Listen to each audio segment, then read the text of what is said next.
Hello everyone.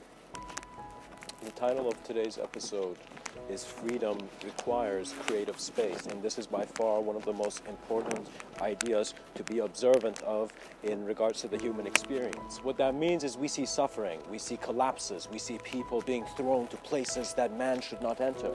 But again, we enter everywhere we choose to, for our eyes are open. Now, when you are positioned in a reality where the opposition is there, the opposition is standing, whether it's a bear about to attack you in the wild, or whether it's a rebellion, or whether it's the act of internal revolution. Regardless, you will see that when you are put in a corner and you are looking at that corner and you see you are cornered in life, you must ask yourself, what can be done? Because I have found myself in many depressive states, in many states where I could not see life working. And how does man move beyond it? Well, the answer is creative space. And what that really means is that as you look at the corner, all you require is to turn around and see the whole room. The corners of your reality are held on the basis of a space that has presence. Even though it may be empty, it has presence. Even though it may be holographic, it has presence. The presence is the continuation, for the eyes of intelligence are open, even though the eyes of man will close. Your mind must be able to create a sense of openness in wherever you are. What that means is if you feel you're suffering, if your energy levels are low, it doesn't matter if you're physically, in a sense, incapable or whatever. All of these, in regards to being observant of mind, are manifestations of your moment. As you become clear to it, you are an experiencer. The experiencer is unspeakable, undefinable. It is the greatest observance that is within the silence and stillness of being. So as we go on, we begin to see your survival is the pattern of how certain ideology is manifesting. What that means is what is happening to you, you might not have a control of, but how you are receiving and how you're responding to what is happening to you is what you have control.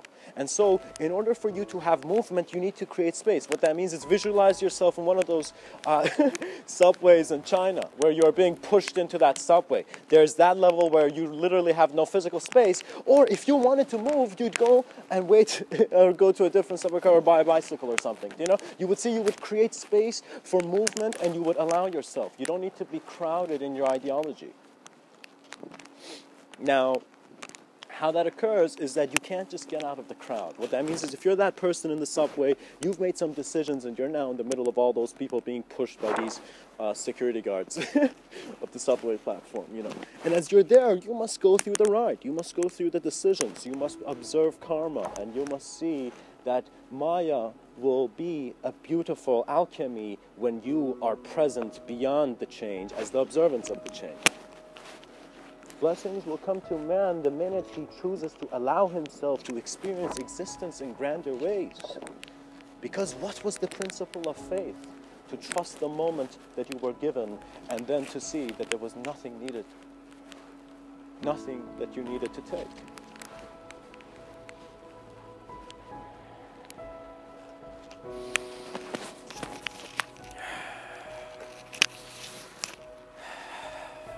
Now,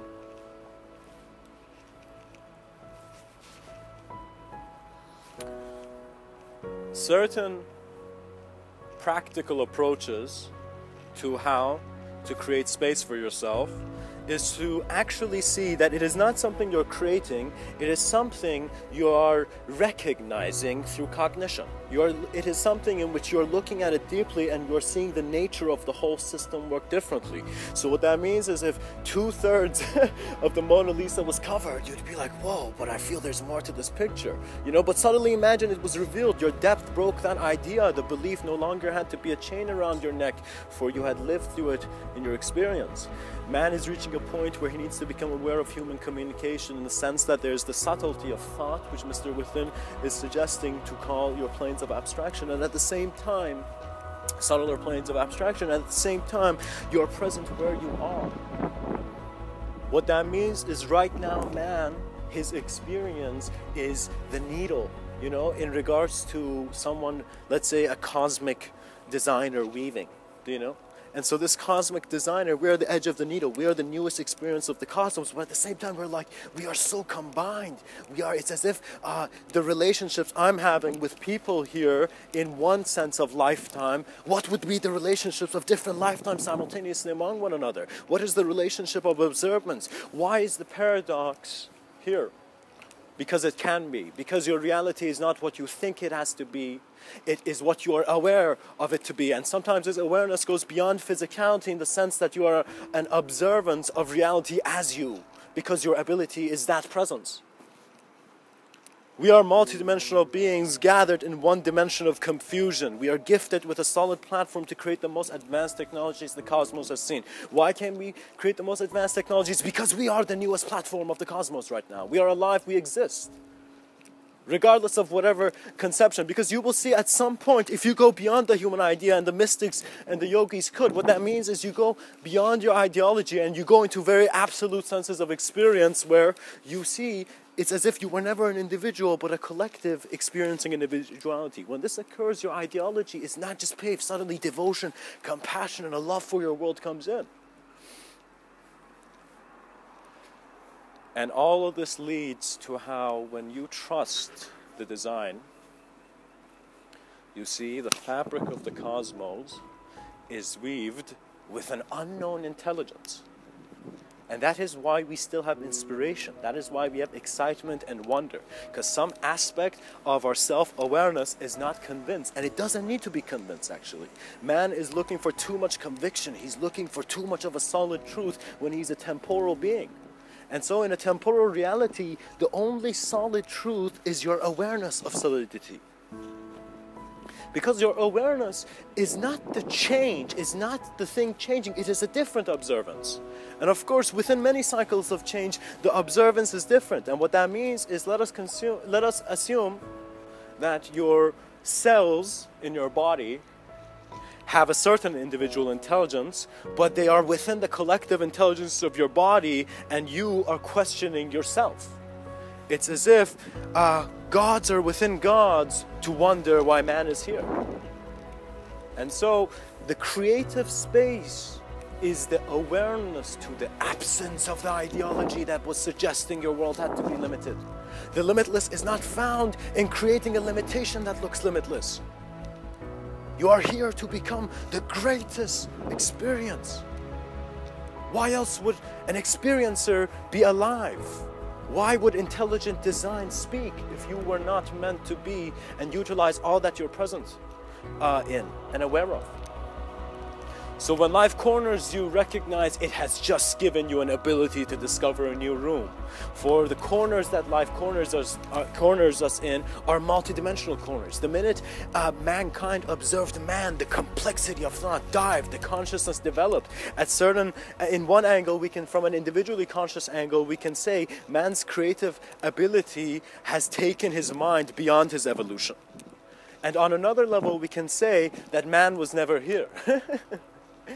Because the creative space is present. What that means is there is no being that can be enslaved. And that is why the changing world is blessing us with that experience of eternity.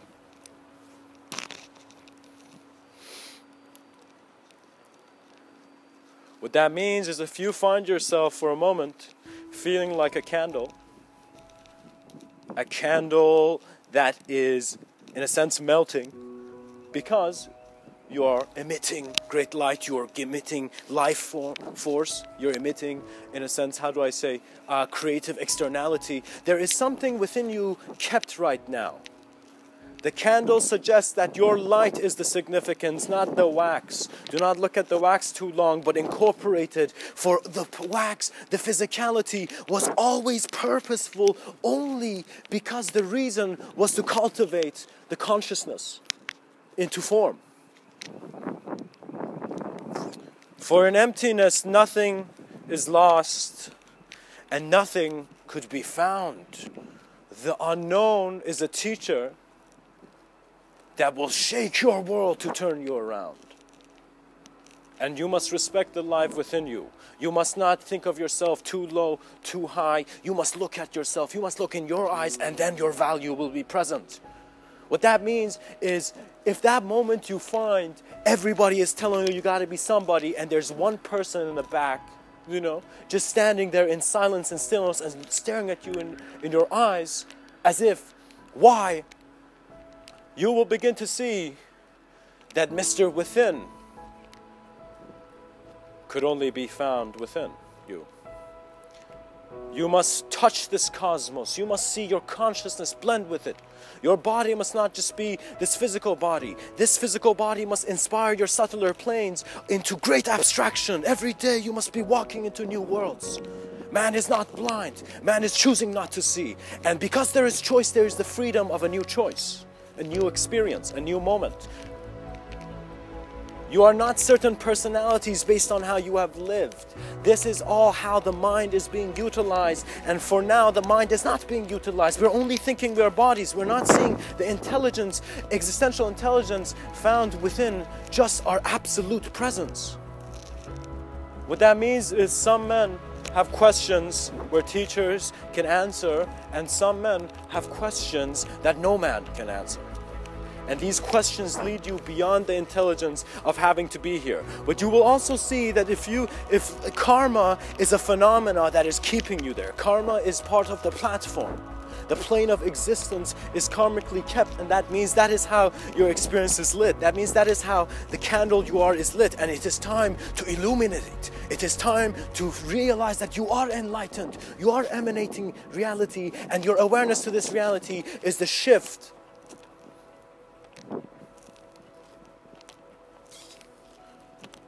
of tragedy into the chaos that was kept by the beauty of compassionate order.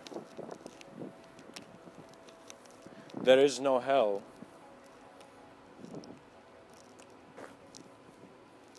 For the minute there was, heaven had embraced all.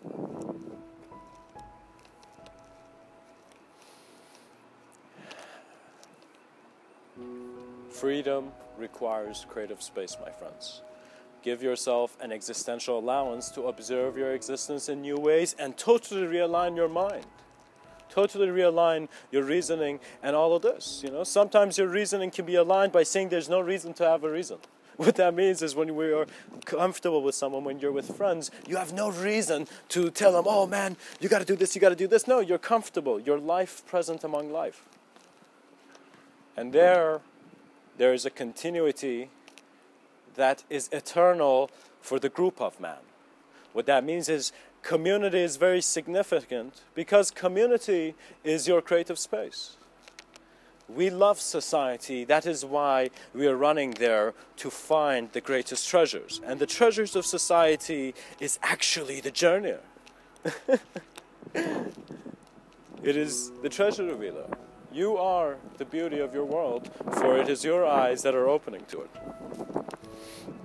And this sense of you will shift simultaneously. You are a you here who could go buy a baseball cap or something, you know. And there's also a sense of you which is beyond the letter U, and it is the universe. It is their collective sense of knowing that you are here before you. Observe reality, and it will shift, and it will change in the sense that we see a drop evaporate as it becomes aware of the sunlight it's present and basking within. For your world could never cage you. You could only cage your world. And that is why every moment is divine. For the sacredness of man